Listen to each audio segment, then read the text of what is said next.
Imagine a woman, seemingly wealthy, surrounded by New York's elite, but everything about her is a lie. This is the story of Anna Delvey. Anna, born as Anna Sorokin, was not a wealthy German heiress as she claimed to be, but rather a daughter of a truck driver from Russia. Armed with a fabricated backstory and an uncanny ability to manipulate, she arrived in New York with one goal: to infiltrate high society. Her guise was convincing. She wore designer clothes, stayed in luxury hotels, and dined at the poshest restaurants. She was a master of illusion, creating an aura of opulence that was, in reality, built on nothing more than thin air. Anna Delvey didn't just live the high life, she became the high life. She was the embodiment of wealth and status, a shining beacon in a sea of New York's finest. But how did she manage to fool everyone? Let's delve into the mechanics of her deception. A confidence game is a scam that preys on a person's trust. Anna Delvey mastered this art. Now, let's delve into the principles of a confidence game as outlined by Maria Konnikova in her book The Confidence Game: Why We Fall for It Every Time, and see how Anna Delvey applied these principles to craft her illusion. Firstly, the cornerstone of any confidence game is establishing credibility. Konnikova explains that a con artist must exude an air of authenticity, and Anna Delvey was no exception. She presented herself as a wealthy German heiress, living a life of luxury in New York City. She surrounded herself with the rich and influential, always seen at the right places, wearing the right clothes, and saying the right things. This facade of credibility made it easy for people to believe in her and, more importantly, trust her. Secondly, understanding the hopes and fears of the victims is crucial. Konnikova posits that con artists exploit these emotions to manipulate their victims. Delvey was a master at this. She understood that people aspired to be part of her world, a world filled with glamour and affluence. She used this aspiration, this hope, to draw people into her web of deceit. Lastly, the power of persuasion. A con artist uses persuasion to convince their victims to do things they normally wouldn't. This is where Delvey truly shined. She persuaded hotels to give her rooms without upfront payment, friends to loan her thousands of dollars, and businesses to invest in her grandiose projects. She had an uncanny ability to make people believe in her and her stories, persuading them to overlook red flags and doubts.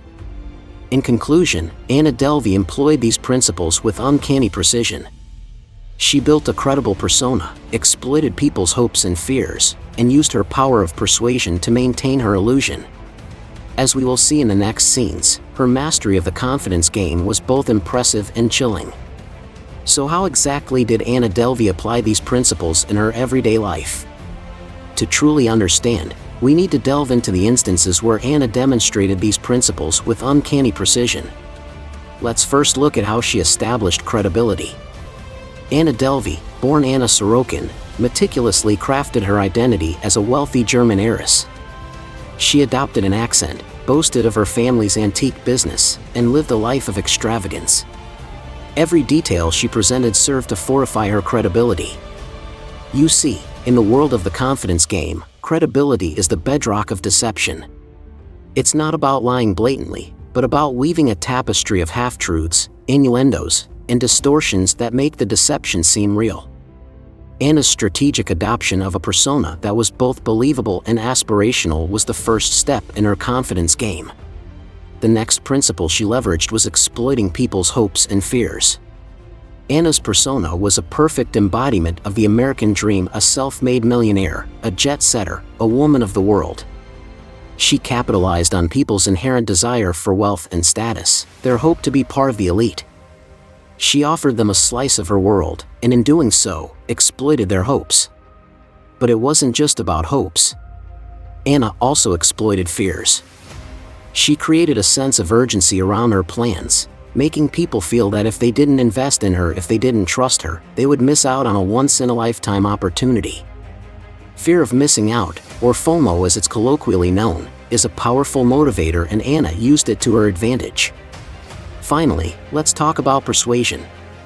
Anna was a master manipulator. She knew how to play to people's desires, how to make them feel special, how to convince them that she was their ticket to the high life. She used flattery, charm, and a dash of audacity to persuade people of her false identity. At the heart of it, persuasion is about understanding what people want and giving it to them, or at least, making them believe you can. Anna's audacious plans, her high-profile connections, her lavish lifestyle, all served to create an irresistible allure. She made people believe in her vision, in the life she promised them.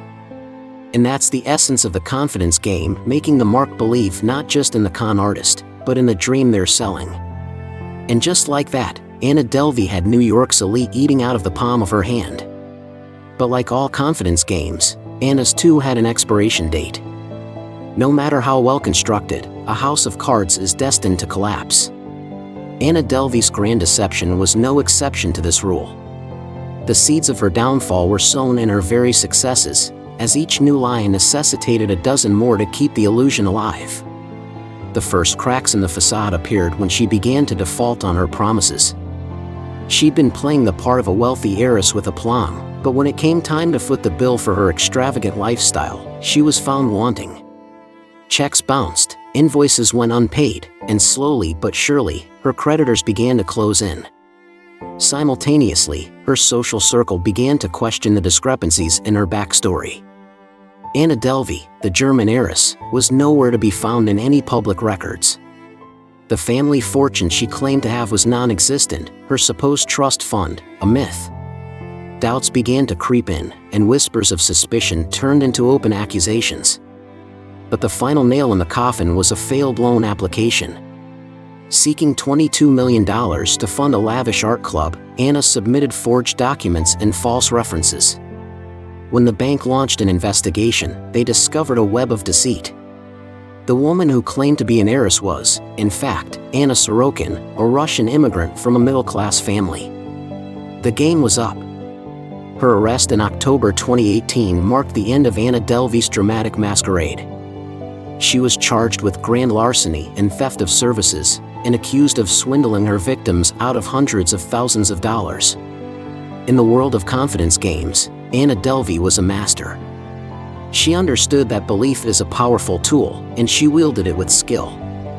But her story serves as a stark reminder that even the most elaborate illusions are built on nothing more than smoke and mirrors. In the end, the illusion could not withstand the weight of reality. So what can we learn from Anna Delvey's elaborate deception? There are several lessons to be gleaned from this fascinating tale of duplicity and guile. Through her actions, Delvey embodied the principles outlined in Maria Konikova's book. The Confidence Game, Why We Fall for It, Every Time. Firstly, she employed the put-up. This is where a con artist identifies a suitable target. In Delvey's case, her chosen marks were the wealthy and influential, people who were so used to the world of privilege that they never questioned her claims of being a wealthy heiress. Secondly, Delvey utilized the play.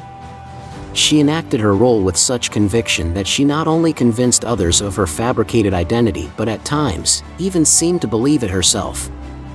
This is a key element of the confidence game. The con artist needs to fully commit to their role, and Delvey certainly did. Thirdly, Delvey executed the rope.